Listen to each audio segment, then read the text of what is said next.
جی تو دوستو، پچھلی قسط میں آپ نے دیکھا گوہان اس میں کو اغوا کرنے میں کامیاب ہو جاتا ہے، لیکن آگے بڑھنے سے پہلے اگر آپ جاننا چاہتے ہیں کہ اس میں اب شیرف کے چنگل سے کیسے نکلے گی تو ویڈیو کو لائک کر دیں اور کمنٹ میں بتائیں کہ آپ کے خیال میں اس میں کو کون بچائے گا۔ جبکہ کچاری بھی اس بات سے بے خبر ہوتا ہے کہ اس میں اغوا ہو چکی ہے اور حیدر اسے رپورٹ لا کر دیتا ہے کہ اس رپورٹ کے مطابق فرتونہ ہاؤس ڈیمیج ہوا ہے اور انہوں نے ہر جانے کی بات کی ہے۔ حیدر کے جانے کے بعد عادل امیرم چچا سے کہتا ہے آپ فرتونہ ہاؤس جا کر بتائیں کہ 24 گھنٹے میں اگر اس بدماش شیرف کو پکڑ کر سامنے نہیں لایا تو میں دوبارہ فرتونہ حویلی پر حملہ کروں گا۔ تو امیرم چچا جانے سے پہلے عادل سے کہتے ہیں ٹھیک ہے میں یہ کہہ دوں گا، مگر تم اس سے پہلے اس میں کو یہاں لے آؤ۔ ان کے جاتے ہی عادل کو ایک نئے نمبر سے کال آتی ہے تو عادل پوچھتا ہے کون؟ تو شیرف کہتا ہے تمہاری پسندیدہ شخصیت۔ تو عادل کہتا ہے سامنے آؤ ملتے ہیں۔ تو شیرف اسے چڑھاتے ہوئے کہتا ہے تم مجھے گولی مار دو گے، میں تم سے ڈرتا ہوں۔ تو عادل کہتا ہے تم نے بالی کے ذریعے میرے گھر سے ثبوت چوری کروائے، میں تمہیں زندہ نہیں چھوڑوں گا۔ تو شیرف کہتا ہے کیا تم موبائل کی اور بالی کی بات کر رہے ہو؟ عادل پھر شیرف سے کہتا ہے تم نے کال کیوں کی؟ تو شیرف کہتا ہے تم اس میں کو کال تو کرو ذرا۔ تو شیرف کی یہ بات اسے برداشت نہیں ہوتی اور اسے شدید غصہ آتا ہے۔ تو کہتا ہے تم نے کیا کیا ہے اس کے ساتھ، تم اس کی جرات نہ کرنا۔ تو شیرف کہتا ہے میں اور کیا کرتا، شکریہ تمہارا کہ میں تمہاری وجہ سے اپنی بیوی کے پاس نہیں جا سکتا تھا تو میں نے اسے ہی اپنے پاس بلا لیا، میں اسے بتاؤں گا کہ اس کی طلاق لینے کی وجہ سے میں کتنا پریشان ہوں۔ تو عادل کہتا ہے تم مجھے کوئی نقصان نہیں پہنچاؤ گے، جبکہ شیرف اپنی بات کر کے موبائل سے سم نکال کر توڑ کر پھینک دیتا ہے۔ یہاں عادل غصے کے مارے وہیں بیٹھ جاتا ہے۔ تبھی ایلینی اور گیزب گھر پہنچتے ہیں تو گیزب عادل کے پاس آ کر کہتا ہے دایولی تم ہمت مت ہارو، خود کو سنبھالو۔ جبکہ ایلینی گھر کے اندر جا کر لیپ ٹاپ آن کرتی ہے اور نیکو کے ذریعے موبائل پر لوکیشن معلوم کرنے کی کوشش کرتی ہے۔ تبھی عادل اور گیزب اس کے پاس آ کر بیٹھتے ہیں تو وہ انہیں بتاتی ہے کہ میں نے اپنا موبائل اس میں کے کوٹ کی پاکٹ میں ڈال دیا تھا۔ وہ باتیں ہی کر رہے ہوتے ہیں کہ عادل کے موبائل پر ایلینی کے موبائل کی لوکیشن شو ہوتی ہے تو عادل بے اختیار ایلینی کو بوسہ دیتا ہے۔ تو ایلینی اس کی محبت پر مسرور ہوتے ہوئے کہتی ہے تم مجھے بعد میں پیار کر لینا، پہلے اس میں کو لے کر آؤ۔ تو عادل اور گیزب اس میں کو لینے کے لیے اسی لوکیشن پر چلے جاتے ہیں۔ جبکہ یہاں عروج فیکٹری میں اس نے گھر کے کاغذات ڈھونڈ رہا ہوتا ہے تو اسے مل جاتے ہیں۔ وہ اپنی ماں کو کال کرتا ہے جو کہ ابھی گھر کے سامنے گاڑی سے اتری ہوتی ہیں۔ تو عروج ماں سے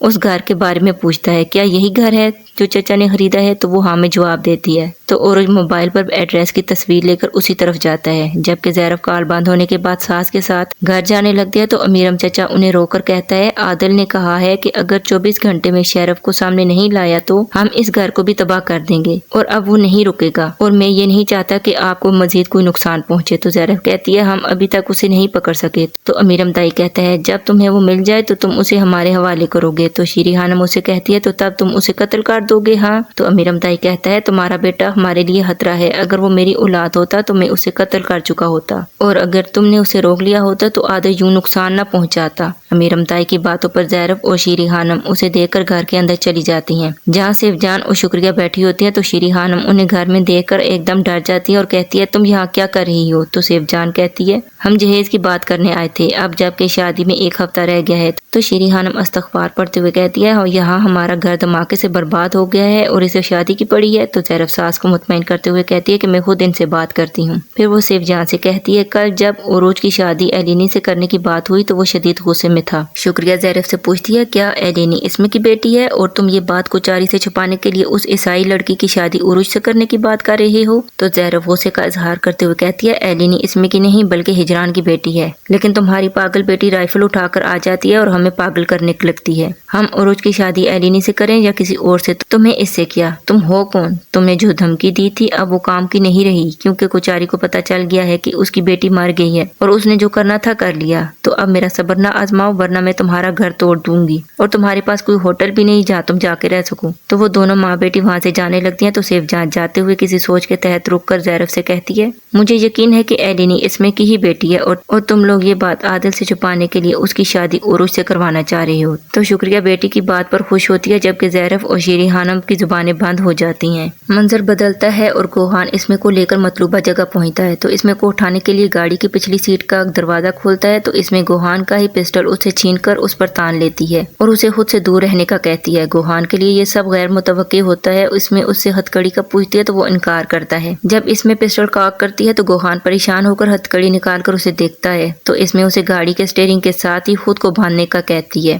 اور ہتھکڑی کی چابی لے کر اندر گھر کی طرف چلی جاتی ہے، جہاں ایلوی کچن کے فرش پر نیم بے ہوشی میں پڑی کر آ رہی ہوتی ہے تو وہ اس کے پاس جاتی ہے اور رومال اس کے زخم پر رکھتی ہے۔ تبھی شیرف وہاں آتا ہے اور کہتا ہے میں نے تم سے کہا تھا اگر تم میرے پاس واپس نہ آئی تو میں جان لے لوں گا۔ تو اس میں کہتی ہے تم نے اسے گولی ماری؟ تو وہ کہتا ہے اگر تم نے مجھ سے طلاق کی بات نہ کی ہوتی تو میں اسے نہ مارتا۔ تو اس میں اس پر پستول تان لیتی ہے تو وہ کہتا ہے تم ایسا نہیں کر سکتی، جبکہ اس میں غصے سے شیرف سے کہتی ہے تم کس طرح کے انسان ہو؟ تو شیرف الٹے قدموں پیچھے جانے لگتا ہے اور پریشانی سے کہتا ہے کچھ برا ہو جائے گا اس میں۔ شیرف پھر اس میں سے پسٹل چھیننے کی کوشش کرتا ہے کہ کوئی حادثہ ہو جائے گا تم اسے چھوڑ دو، لیکن وہ پسٹل اپنے ہاتھ سے نہیں جانے دیتی، جبکہ باہر عادل گیزب اور اوروج پہنچ جاتے ہیں اور گوہان انہیں دیکھ لیتا ہے اور ان سے چھپ جاتا ہے۔ اسی لمحے گولی چلنے کی آواز آتی ہے جو کہ پسٹل چھینتے ہوئے اس میں کے ہاتھ سے چلتی ہے اور شیرف کی ٹانگ میں لگتی ہے، تو اس میں اس سے بھاگنے کی کوشش کرتی ہے تو وہ اسے کنٹرول کر لیتا ہے۔ تو اس میں کہتی ہے میں تمہیں قتل کر دوں گی۔ تو شیرف کہتا ہے تم اگر طلاق لوگی تو ایک اور کچاری کی جان جائے گی۔ تبھی عادل گیزب اور اوروج پہنچ جاتے ہیں تو شیرف بھاگنے میں کامیاب ہو جاتا ہے۔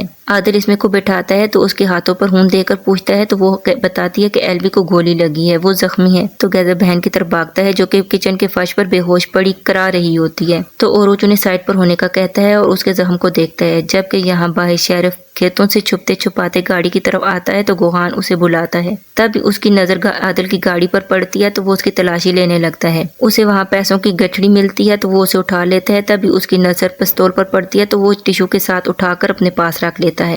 وہاں اس میں کی کیسٹ پڑی ہوتی ہے، وہ اس کو بھی اٹھا کر اپنی پاکٹ میں رکھ لیتا ہے، جبکہ یہاں اوروج عادل اور گیزب سے کہتا ہے ایلوی کا بہت زیادہ خون بہ چکا ہے، وہ ہاسپٹل نہیں پہنچ پائے گی۔ تو گیزب کہتا ہے اس کا اور میرا ایک ہی خون ہے، جبکہ عادل کہتا ہے کیا تمہارے پاس میڈیکل بیگ ہے؟ تو وہ ہاں میں جواب دیتا ہے۔ تو اس میں اس کی گاڑی کی طرف جانے لگتی ہے تو اوروج اسے روک کر کہتا ہے آپ رکیں ہم ڈیل کریں گے۔ اس میں اسے کہتی ہے میں تمہیں قتل کر دوں گی، جبکہ اوروج کہتا ہے میں اس کی گولی نکالوں گا لیکن تم میرے گھر میں دھماکہ نہیں کرو گے اور نہ ہی میری فیملی کو جلا وطن کرو گے۔ گیزب اور عادل اوروج کی بات پر اسے دیکھنے لگتے ہیں تو عادل کہتا ہے تم قاتل کو بچا رہی ہو؟ تو اوروج کہتا ہے میں صرف اپنی فیملی اور گاؤں کو بچانا چاہتا ہوں، تم سے اور اپنے چچا سے، یہ وہ دشمن ہے جس پر میں تھوکتا ہوں، میں بھی صرف وہی کر رہا ہوں جو تم کر رہے ہو۔ تو اوروج کی بات پر گیزب اس پر پستول تان لیتا ہے، جبکہ عادل اس کی شرائط قبول کرتے ہوئے کہتا ہے اگر ایلوی زندہ نہ بچی تو میں تمہیں بھی زندہ نہیں چھوڑوں گا۔ تو وہ انہیں اپنی گاڑی سے میڈیکل باکس لانے کا کہتا ہے اور ایلوی کی گولی نکالنے لگتا ہے، جبکہ ایلوی بے ہوشی میں اتاکان کا نام لے رہی ہوتی ہے تو گیزب اس کا ہاتھ تھامے اس کے پاس بیٹھا ہوتا ہے، جبکہ اتاکان بیدریہ کے گھر میں ہوتا ہے اور بیدریہ اس کو دودھ لا کر دیتی ہے جو وہ نہیں پیتا اور اپنی ماں کا تقاضا کرتا ہے۔ تو بیدریہ بہچت سے کہتی ہے تم نے یہ ٹھیک نہیں کیا، وہ بچہ بخار سے تپ رہا ہے، اگر انہیں پتہ چل گیا تو تم جیل جاؤ گے۔ تو بہچت ماں پر ناراض ہوتا ہے، جبکہ بالی انہیں چھپ کر دیکھ رہی ہوتی ہے اور ایلوی کو میسج کرتی ہے کہ تم نے کل سے کوئی رابطہ نہیں کیا، مجھے تمہارے بیٹے کا پتہ چل گیا ہے۔ تو بالی کا میسج موبائل شیرف کے پاس ہونے کے سبب شیرف پڑتا ہے۔ یہاں عادل ایلوی کو اٹھانے کے لیے اسٹریچر بنانے کے لیے بینچ توڑ رہا ہوتا ہے تو اس میں سے کہتا ہے ایلوی یہاں شیرف کے پاس کیسے پہنچی؟ میں شیرف کو زندہ نہیں چھوڑوں گا۔ تو اس میں کہتی ہے اس نے کہا تھا اگر میں طلاق لینے سے پیچھے نہ ہٹی تو وہ کسی کی بھی جان لے گا۔ تو عادل کہتا ہے میں اس کتے کو نہیں چھوڑوں گا۔ تو اس میں کہتی ہے ٹھیک ہے تم اسے قتل کر کے جیل چلے جانا اور اپنے مزید 20 سال برباد کرنا۔ تو عادل کہتا ہے پہلے کے 20 سال بھی تمہاری وجہ سے برباد ہوئے کیونکہ تم نے اس سے شادی کی۔ عادل پھر اس میں سے کہتا ہے اگر میں اسے قتل کر دوں تو تمہیں اس سے طلاق لینے کے لیے پریشان نہیں ہونا پڑے گا اور میں بھی یہ سوچ کر راتوں کو پاگل نہیں ہوں گا کہ تم نے اس شخص سے شادی کر لی تھی۔ تو اس میں کہتی ہے تو ایلینی کا کیا تم نے اس کے بارے میں سوچا ہے؟ وہ تمہیں باپ کی طرح سمجھتی ہے۔ اس میں کے منہ سے سچ نکلنے ہی لگا تھا مگر وہ بات کو سنبھال لیتی ہے اور کہتی ہے کہ تم نے ہی کہا تھا نا کہ وہ ایک فرشتے کی طرح ہمارے پاس آئی ہے۔ تو عادل کہتا ہے تم ہوگی نا اس کے پاس، وہ تمہیں بھی تو ماں کی طرح سمجھتی ہے۔ عادل پھر بینچ کو توڑ کر ایلوی کے لیے لے کر جاتا ہے، تب بھی اوروج ایلوی کی گولی نکالتا ہے تو گیزب کو سکون کا سانس آتا ہے۔ عادل اور گیزب پھر ایلوی کو اٹھا کر اس بینچ پر ڈالتے ہیں اور کلینک لے کر جاتے ہیں، جبکہ یہاں شیرف بیدریہ کے گھر آتا ہے اور عادل کی گاڑی سے اٹھائے ہوئے پیسوں کی گٹھی اسے دیتا ہے تو وہ لے کر گھر کے اندر چلی جاتی ہے۔ دور سے بالی چھپ کر یہ دیکھ رہی ہوتی ہے تو وہ ایلوی کو کال ملاتی ہے تو اسے اپنے پاس سے ہی ایلوی کے موبائل کی رنگ ٹون کی آواز آتی ہے۔ جب پلٹ کر دیکھتی ہے تو سامنے گوہان ایلوی کا موبائل لیے بالی پر پستول تانے کھڑا ہوتا ہے تو بالی اس سے ڈر جاتی ہے۔ یہاں اس میں عادل کے ساتھ کچاری پہنچتی ہے تو اس کی بہن ایمن جانے سے پہلے ان سے ملنے کے لیے رکی ہوتی ہے تو وہ اس میں سے الگ سے بات کرتے ہوئے ایلینی کا پوچھتی ہے تو اس میں اسے بتاتی ہے کہ وہ اسی کی بیٹی ہے تو وہ دونوں خوشی سے گلے ملتی ہیں۔ تبھی ایلینی انہیں دیکھ لیتی ہے اور اس میں کے پاس آتی ہے تو ایمن بھی بہن کے لیے خوش ہوتی ہے، جبکہ اس میں ایلینی سے ماں ہونے کے حق سے ملتی ہے تو خوشی اس کے چہرے چہرے سے چھلک رہی ہوتی ہے تو عادل اس کے اس روپ کو حیرت سے دیکھتا ہے۔ ایمن اور حیدر کے جانے کے بعد عادل جب اسمے اور ایلینی کے ساتھ گھر آتا ہے تو فاطمہ اسمے کو دیکھ کر کہتی ہے تم اور کتنے لوگوں کی جان لوگی؟ تو ایلینی اسے روکتی ہے کہ اسمے اپنے شوہر سے طلاق لے رہی ہے تو وہ کہتی ہے یہ میرے بھائی کی غلطی ہے جو ماضی کے 20 سال بھول گیا، اور کیا اسمے طلاق کے بعد یہاں رہے گی؟ تو اس کی بات پر کوئی جواب نہیں دیتا اور اس کے غصے کو خاموشی سے سنتے ہیں تو وہ غصے سے ایلوی کے پاس جانے کے لیے ایلینی کو ساتھ چلنے کا کہتی ہے تو ایلینی انکار کرتی ہے تو وہ جانے پر اصرار کرتی ہے، جس پر ایلینی کو وجہ بتانی پڑتی ہے کہ کلینک میں ایک دن میں جاؤں گی اور ایک دن عروج، تو فاطمہ غصے سے کلینک چلی جاتی ہے۔ ایلینی کی یہ بات عادل اور اسمے بھی محسوس کر لیتے ہیں اور فاطمہ کے جانے کے بعد ایلینی سے اس کے بارے میں پوچھتے ہیں تو ایلینی ٹالنے کی ناکام کوشش کرتی ہے کہ تم دونوں مجھ پر دباؤ نہیں ڈال سکتے، تو عادل اس سے کہتا ہے تم ان باتوں میں ابھی کچی ہو تو چلو ہمیں سچ بتاؤ، تو اسے سچ بتانا پڑتا ہے کہ عروج مجھے واپس لانا چاہتا تھا تو میں نے اس سے یہ کہتے ہوئے انکار کیا کہ تم یہاں ہو۔ ایلینی جھجکتے ہوئے اپنی بات مکمل کرتی ہے کہ میں نے اس سے کہا کہ میں اس شخص سے جو کہ برائی کو چنے اس سے محبت میں نہیں پڑنا چاہتی۔